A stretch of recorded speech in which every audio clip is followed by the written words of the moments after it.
తమిళనాడులోని పవిత్ర క్షేత్రమైన శ్రీవిల్లిపుత్తూరులో పెరియల్వార్ అనే పిలువబడే విష్ణు చిత్తుడు అందమైన ఒక ఉద్యానవనం పెంచుతూ ఉండేవాడు. తులసి మొక్క కింద ఒక ప్రకాశవంతమైన చిన్ని బాలిక కనిపించింది. ఆనంద భావంతో ఉప్పొంగిపోయిన విష్ణు చిత్తుడు ఆ చిన్ని బాలికకు గోదా అని పేరు పెట్టాడు.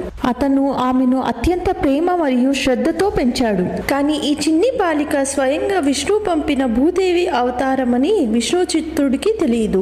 వేద మంత్రాల మధ్య చుట్టూ దివ్య వృక్షజలాల్లో పెరిగిన గోద తన పరిసరాల నుంచి భక్తిని అనుభవించింది. తండ్రి తోటలోని పువ్వుల వల్లే సహజంగా కృష్ణుడిపై ఆమెకు అత్యంత ప్రేమ వికసించింది.